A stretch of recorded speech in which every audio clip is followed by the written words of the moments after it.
नमस्कार, आप सभी देख रहे हैं राजस्थान स्पेशल। आपके साथ मैं हूं पूजा कविया गोमा। सबसे पहले बात राजस्थान के मुख्यमंत्री अशोक गहलोत की, जिन्होंने शिक्षा में बढ़ते कदम कार्यक्रम का वर्चुअल माध्यम से उद्घाटन किया। उन्होंने इस मौके पर पोस्टर का भी विमोचन किया। सीएम गहलोत ने कहा कि राज्य में 90 गर्ल्स कॉलेज खोले गए। जिन स्कूल में 500 से ज्यादा लड़कियां हैं उन्हें गर्ल्स कॉलेज का दर्जा दिया गया। सीएम ने कहा कि अगला बजट युवा और बेरोजगार के लिए होगा। 40 बच्चे विदेश में पढ़ाई कर रहे हैं और उसका खर्च भी राज्य सरकार दे रही है। उन्होंने कहा कि अंग्रेजी स्कूल में लॉटरी सिस्टम ना हो और सबका एडमिशन होना चाहिए। गहलोत ने कहा कि गृह मंत्री अमित शाह जब जयपुर आए थे तो हमने निवेदन किया था कि मानवीय दृष्टिकोण को समझे और ओल्ड पेंशन लागू करे। पेंशन बुढ़ापे का सहारा होता है। हमने इसे लागू कर दिया और कई राज्यों में भी इस पर विचार हो रहा है। स्वास्थ्य को लेकर उन्होंने कहा कि 99% सभी इलाज को फ्री कर दिया गया है। कोरोना काल में देश में हाहाकार मचा हुआ था, लेकिन उस समय भी टीचर काम कर रहे थे। मुख्यमंत्री गहलोत के मुताबिक छोटे बच्चों को ऑनलाइन क्लास समझ में नहीं आ रही थी। गहलोत ने कहा शिक्षा विभाग एक परिवार है और कोरोना काल में ऑनलाइन पढ़ाई को लेकर काफी परेशानी हो रही थी। गाँव में इंटरनेट नहीं था और कई लोगों के किसी के पास मोबाइल नहीं था, जिस वजह से कई तरह की दिक्कतें आई थी।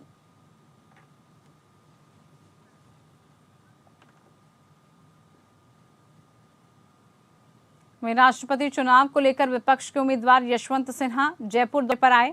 यहां उन्होंने मोदी सरकार पर सरकारी एजेंसियों के दुरुपयोग के गंभीर आरोप लगाए। मीडिया से बात करते हुए सिन्हा ने कहा कि अगर वो राष्ट्रपति बने तो शपथ ग्रहण के अगले दिन ही ईडी, सीबीआई और इनकम टैक्स समेत तमाम केंद्रीय एजेंसियों का दुरुपयोग रोक देंगे।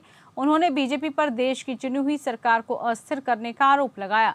वहीं मुख्यमंत्री अशोक गहलोत की तारीफ करते हुए कहा कि कुशल प्रबंधन के कारण राजस्थान में सरकार बची हुई है, लेकिन बीजेपी लगातार कोशिश कर रही है, इसलिए लगातार निगरानी जरूरी है। ईआरसीपी मुद्दे का जिक्र करते हुए यशवंत सिन्हा ने कहा कि केंद्र सरकार नहर के मुद्दे पर भी राजनीति कर रही है।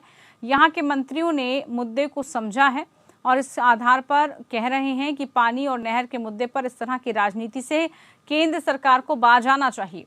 उन्होंने केंद्र सरकार की तमाम नीतियों का विरोध किया। नोटबंदी और जीएसटी के साथ डॉलर के मुकाबले रुपए की गिरती कीमत पर चिंता जाहिर की, लेकिन साफ तौर पर यह कहा गया कि भारत की स्थिति श्रीलंका जैसी नहीं हो सकती है।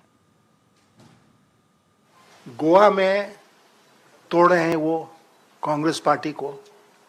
ये सब राष्ट्रपति चुनाव के ठीक पहले क्यों हो रहा है? कहने को तो सत्ता पक्ष बहुत विश्वास में है कि हम जीत गए राष्ट्रपति चुनाव, यशवंत सिन्हा बेकार खड़े हैं। इसलिए हो रहा है कि इनको कहीं ना कहीं इनकी संख्या में इजाफा हो जाए। हम सबका, मैं भी बहुत लंबे अरसे से प्रशासन और राजनीति में रहा हूं, ऐसा माहौल मैंने कभी देश में नहीं देखा है कि एकमात्र उद्देश्य है कि केवल हम राज करेंगे और हम किसी दूसरे को सत्ता में बर्दाश्त नहीं करेंगे। तो इधर जालौर में भीनवाल में एक नाबालिग बच्ची को बेचने का सनसनीखेज मामला सामने आया। रिश्तेदारों ने ही बेचकर बच्ची की शादी कराई थी। मामले में 2 मुख्य आरोपियों को गिरफ्तार भी किया गया। नाबालिग लड़की को 15 दिनों तक बंधक बनाकर रखा गया। किसी तरह भागकर वो पुलिस के पास पहुंची, पूरी घटना बयां की। पुलिस ने पॉक्सो एक्ट के तहत और बाल विवाह निषेध अधिनियम के तहत मामला दर्ज किया। नाबालिग को बाल कल्याण समिति के सामने पेश किया गया। सीआई लक्ष्मण सिंह के नेतृत्व में एसआई किरण कुमार ने टीम के साथ मुलजिम के बारे में जरूरी सूचना प्राप्त की। जगजीवन राम कॉलोनी में पूछताछ की गई। आरोपियों ने शादी करने की नीयत से बच्ची को खरीदना स्वीकार किया। आरोपियों से कड़ी पूछताछ की जा रही है, वहीं इसे लेकर जांच भी जारी है। पीड़िता ने बताया कि वो वापस अपने माँ बाप के साथ रहना चाहती है।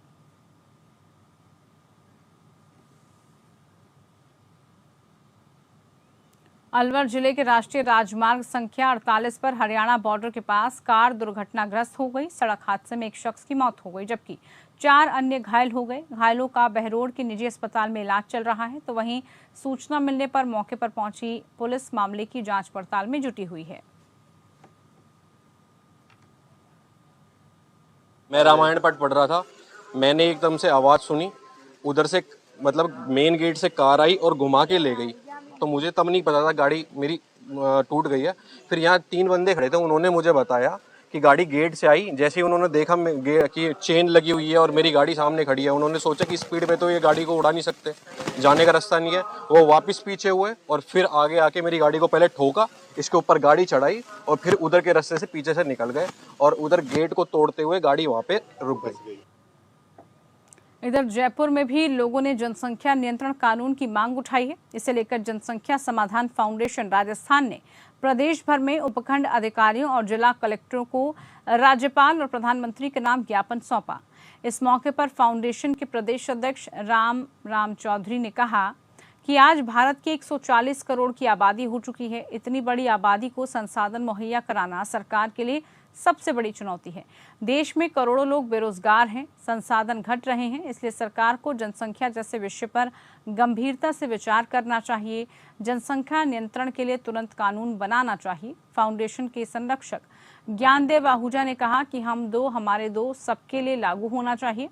इन्होंने प्रधानमंत्री नरेंद्र मोदी से इसे लेकर कानून बनाने की मांग की है। जनसंख्या समाधान फाउंडेशन राजस्थान आज विश्व जनसंख्या दिवस के अवसर पर प्रदेश भर सभी उपखंड कार्यालयों और जिला मुख्यालय पर जिला कलेक्टरों को ज्ञापन दे रहे हैं। प्रदेश की टीम हमारे आज माननीय ज्ञानदेव जी आहूजा जी जो हमारे जनसंख्या समाधान फाउंडेशन के मुख्य संरक्षक हैं, इनके सानिध्य में और संयोजक हमारे सुमन शर्मा जी, जितेंद्र जी, श्रीमाली जी, हम सब मिलकर के माननीय राज्यपाल महोदय जी को ज्ञापन दिया है प्रधानमंत्री जी के नाम कि अब बहुत हो चुका है। जिस तरह से बेरोजगारी बढ़ रही है, महामारी फैल रही है, भ्रष्टाचार बढ़ रहे हैं, इन सब समस्याओं का हल है तो जनसंख्या नियंत्रण है।